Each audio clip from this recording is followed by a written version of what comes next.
Jeff, the Eagles are reportedly interested in trading up for the number 6 overall pick. I'll start with you. They offer 10, 30, and let's say a future 3 or 4, whatever it is. You take the trade, regardless of who's available outside of Will Anderson. I'll give you that. That way you can make the decision a little easier. But I don't care if Stroud, Carter, I don't care who's available. Okay? Your standard board. Jeff, you taking that trade? Yeah. I think I'm. You have to, don't you? Yeah, you have to. Even for me, who is I'm super high on Jalen Carter. I'd love him at 6, and it's tough to pass on him. But if you trade back to 10, only 4 spots, I know you lose a little bit of the control of the board. But it's only 3 picks. But it's only, and you know for a fact. Yes. Okay, let me not say that. I'd be you lying, get 30, which 30 is like those guys who just fall to late in the first round. But can we agree 7, 8, and 9? Are we confident in saying one of the corners likely available? Oh, yes. One of them, the top 2, meaning Gonzalez and Witherspoon, at least. You'll be able to grab one of those corners. Maybe you get Kancey at 18 and 30. Because who knows? I think the Raiders are the wild card here. I like to think Atlanta does go at the defensive line position, and I also like to think that Chicago gets an offensive lineman, likely Paris Johnson or Peter Skoronski. And Atlanta could say, screw you all, and go Bijan Robinson. So who knows? And they could. But, I mean, they got Tyler Algier. Makes no sense, but I've seen that reported. But, yes, I think I'd do it. For 10 future assets, I mean, yes. And you don't have to be... you get 30 as well. You can move back from 18 to 20, 22, trade completely out of the first round at 30, get picks for next year. I would argue it's very difficult to get a future 1 for pick 30. You'd probably be able to get a future at pick 18. But the draft is going to be unpredictable. I'm open to the deal. I think it's a very, very, very good deal for the Lions. I don't mind trading back 4 spots. The only way I say no if I'm in the front office is if the Lions have their guy and they know he'll be available at 6, but they aren't sure if he'll be there at 10. Yeah. It's the only way I say no. It's the only way I say no. I don't care how much you give me. I want my guy. I want my guy. You couldn't have given me 3 first-round picks to move back 3, 4 spots last year in the NFL draft because Aiden Hutchinson was the guy, the right fit. I don't care what you offered me. It didn't make any sense. Even if you offered me 3 future firsts and the number 6 overall pick last year, I'm probably saying no. Because then who am I ending up with? Evan Neal? Drake London? Who am I walking away with? So, unless their guy is available, I think you do that trade. I love this comment. Roger, WoodwardSports.com says you could get Kancey, Gibbs, and a cornerback. Kancey, great trade. Gibbs. Who's Gibbs? Gibbs, the running back? Yeah. He said at 30. At 18? At 30. Who He's at saying 18, if you get a corner, Kancey, and Gibbs at 30. Yeah, if that trade goes through. I'm open to it. Again, that's 3 first-round picks, though. And if I'm going to spend first-round pick money,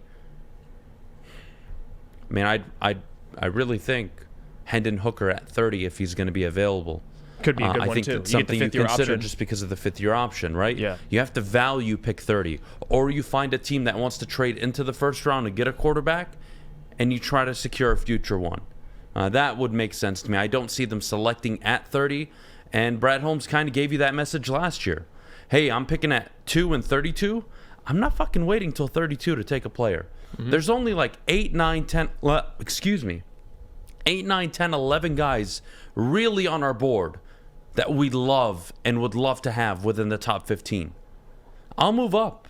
Let me call Minnesota.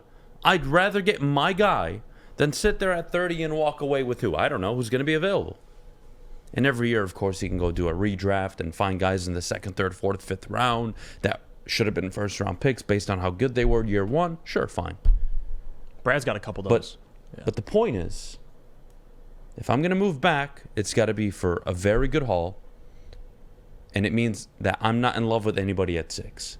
If the team, meaning the Lions, are in love with somebody at 6, not much you can offer me to move away from it. Yeah, and if Brad Holmes has a group of players with a similar grade, it makes sense. Because if you're going to drop down 4 picks, you go from 6 to 10, and you have players like Gonzalez, Witherspoon, these guys kind of in the same category, then I don't have an issue with it.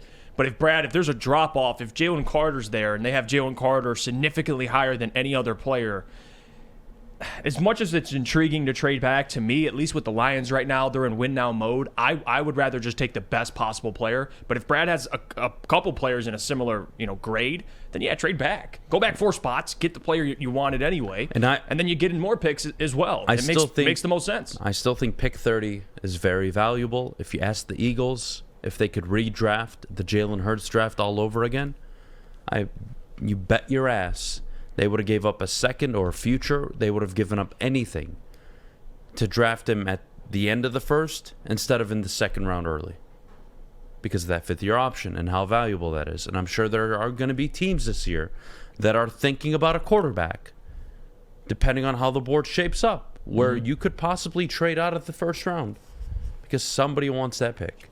And you can trade out for an early second or maybe a future first to a contending team, likely. Who knows?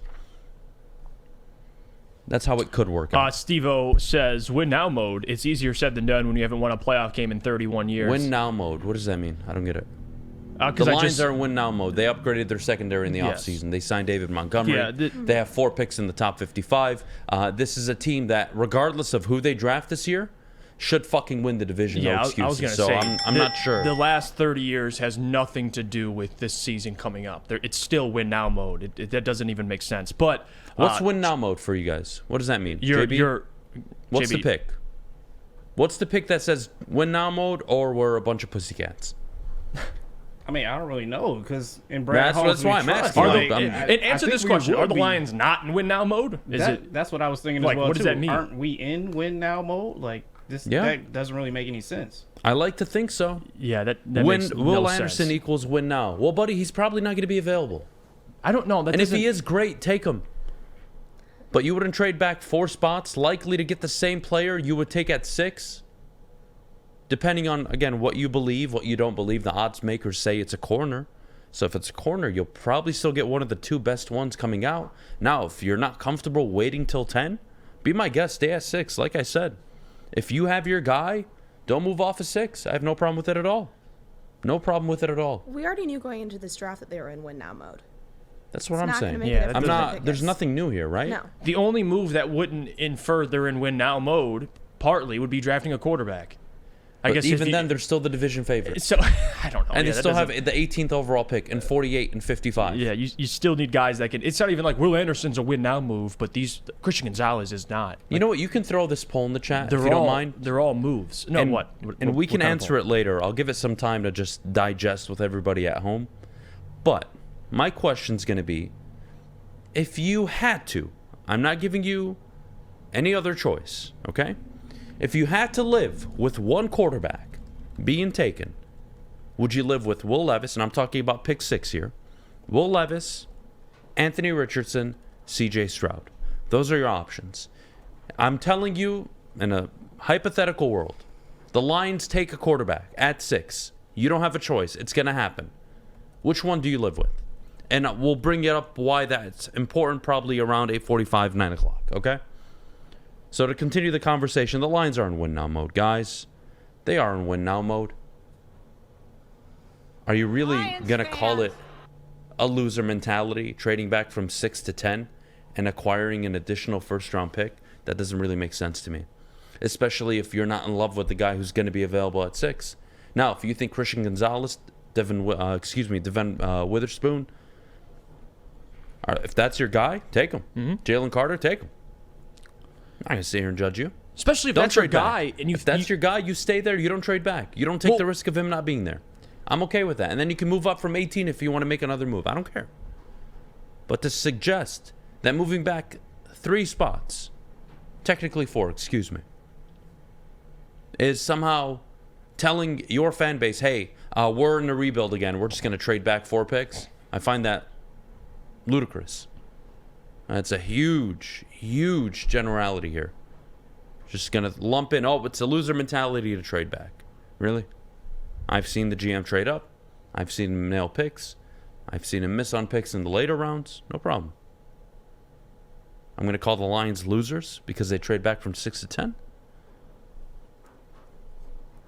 Will Anderson's on the board. I'm not trading the pick. That's my rule. And at least for me personally, I know you would probably disagree. If Jalen Carter's sitting there looking me at the face, I'm going to have to at least think about it. Well, that's why you're going to get the picks you're getting. And the reason why Philly they would want to trade up is for Jalen Carter. Reportedly, yeah. That's been reported. So clearly he'd have to be there for Philly to have interest. But man, I'm thinking about it because it's intriguing to stay there and just take Jalen Carter. But if Philly's offering to give up 10, 30, yeah, I mean, you got to at least think about that. And even me, I have to think about that. And I'm extremely high on Jalen Carter. So okay, we'll see.